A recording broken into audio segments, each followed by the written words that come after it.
¿entiendes? O sea, ahí no se puede inscribir el que quiera. Entonces, la única modificación que ha habido en la historia del PLD es que ya no son los organismos lo que proponen, sino que los individuos pueden ellos mismos, por iniciativa propia, presentarse, pero eso tiene que estar sometido a la consideración del Comité Central. El Comité Central es un filtro de lucidez, de cordura, para evitar un desbordamiento del partido, que se inscriban una cantidad enorme de candidatos. Entonces el Comité Central lo que hace es escoger, de acuerdo ¿verdad?, a la percepción más razonable, quiénes son los que realmente tendrían posibilidades y condiciones de ser candidatos a la presidencia, y los envía a la base. Pero votan solamente los que están inscritos en el partido. Va a depender, porque si se aprueba la ley de partidos, ¿verdad? Si se aprueba la ley de partidos, entonces ese día van a votar en todos los partidos. No vamos a tener ley de partidos. Bueno, si no hay ley de partidos, entonces votarían los que están registrados en el padrón del PLD.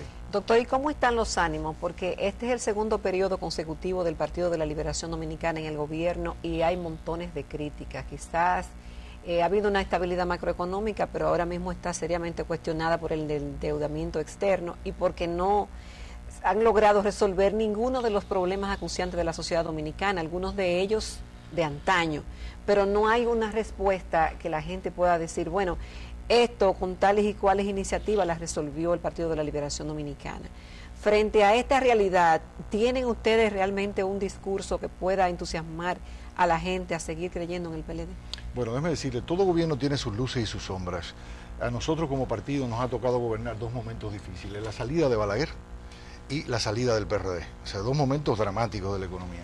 Y el PLD demostró que está en capacidad de, desde una situación en negativo, pues convertirla en positivo. En un país donde hay 56% de informalidad, donde es tan importante, vital, la estabilidad macroeconómica, el Partido de la Liberación Dominicana ha sabido mantener la estabilidad macroeconómica. Es decir, hemos sido exitosos en eso. No es que no se hayan logrado cosas, sino hemos sido muy exitosos en eso. Lo segundo es que el Partido de la Liberación Dominicana, en una situación de crisis de la economía mundial, optó por tomar la decisión correcta. Se contrajo la demanda, ¿verdad? Entonces usted tiene que saber cuál es el papel del Estado, y en este caso el papel del gobierno como órgano ejecutivo del Estado. O usted sube impuestos para aumentar los ingresos, ¿verdad?, del Estado y que el Estado pueda atender una serie de cosas, o se endeuda. El gobierno del Partido de la Liberación Dominicana tomó la decisión más correcta, que fue un endeudamiento moderado, porque no podía endeudarse, porque el papel del gobierno es incentivar la demanda. Y ahí está usted los resultados de este primer semestre. La economía dominicana creció con una inflación de 3.3%, se estima que el crecimiento podría llegar a más de 6%, que eso es un logro cuando se supera la barrera del 6%. Entonces, en ese sentido yo creo que hemos Pero tenemos más delincuencia, más narcotráfico. Bueno, el problema eléctrico sigue igual. Así es. Entonces, nosotros lo que creemos es que hay que reflexionar sobre el modelo. Y mire, ahora se ha estado hablando sobre los objetivos del milenio. Exacto, para allá y la oposición ha creído que es una oportunidad para investir al gobierno. Naturalmente que el gobierno tiene su cuota de responsabilidad, pero los objetivos del milenio, que es un programa de mínimos, que en cierto modo es una vergüenza que cualquier país tenga esto como horizonte de gobierno, también son responsables los sectores económicos del país. Es decir, porque cuando usted habla de la pobreza, cuando usted habla de los ingresos, cuando usted habla de la equidad de género, del manejo medioambiental, todos somos responsables de eso. Usted dirá, la responsabilidad principal es del gobierno, porque es quien formula y aplica políticas públicas. Es cierto, pero los problemas de empleo, de salarios, de situación de la mujer, de salud, tienen mucho que ver con el modelo económico. Con esto no quiero repartir culpas, sino que entendamos cuál es el gran desafío que tenemos. Entonces, la razón que explica este incumplimiento de los objetivos del milenio, tenemos que verla en el modelo, porque este gobierno se ha montado en ese modelo. Pero eligió, pero si quisiera cambiarlo, lo puede cambiar. Tenemos que formular políticas públicas y eso es lo que nosotros decimos.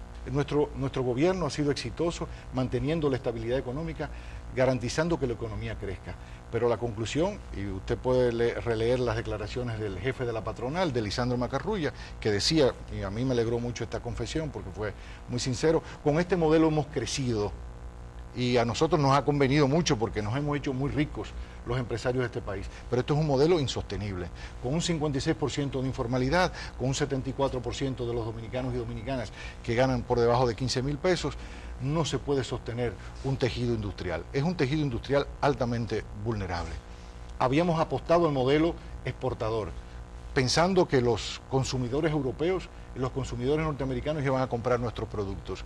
Pero ahora vemos que el desempleo, la crisis económica en Europa, en los Estados Unidos, pues ha impedido que esa demanda se mantenga. Se ha caído la demanda. Es muy probable que la demanda se mantenga deprimida hasta el año 2012. Los principales economistas, Rubini, Krugman, Reich, lo han señalado. Así que los pronósticos de Rubini son realmente tétricos. Sí, ayer dio una declaración. Él decía que la mitad de los bancos iban a quebrar en Estados Unidos. Así es, y han seguido quebrando, sobre todo los bancos de los pequeños pueblos, que son los que prestan a las pequeñas y medianas empresas. Él pronostica 2 recesiones más en la próxima década. Exacto, incluso se habla del double dip recession, o sea que se pensaba que la economía iba a bajar y iba a crecer, pero ahora se está hablando de la W, ¿no? O sea que subió un poquito, pero vamos a caer de nuevo.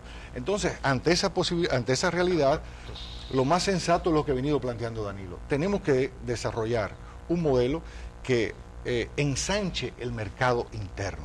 ¿Cómo lo vamos a hacer? Eso hay una variedad de propuestas para ensanchar el mercado interno, porque nosotros tenemos que crear un mercado para que nuestros empresarios, nuestros productores, pues puedan vender en el mercado local, tengan personas que le compren. ¿Cuál es la realidad que estamos viendo, Jacqueline y Ramón? Que nuestros empresarios están produciendo a 50, 60, 70, 80% de su capacidad. Nuestro empresariado pudiera producir más, pero no tiene quien le compre. Entonces tenemos que desarrollar políticas de ese tipo. De ahí que, para que tú me decías la pregunta de la esperanza, nosotros a partir de ese eje fundamental que es el ensanchamiento del mercado planteamos tres grandes objetivos. Elevar los ingresos de las familias. Número 2, crear políticas públicas que garanticen que todos los negocios, todos los emprendedores dominicanos tengan igualdad de oportunidades. Y número 3, que los dominicanos y dominicanas se sientan a gusto de vivir en su país. Estas tres grandes líneas van a ser las grandes líneas de gobierno de Danilo Medina. Sobre eso y sobre el escenario electoral, el tema de los aliados, los numeritos de las pasadas elecciones, esos temas vamos a explorar en el próximo segmento. Con tu permiso, Roberto, nos vamos a comerciales, quédense con nosotros, volvemos en unos minutos.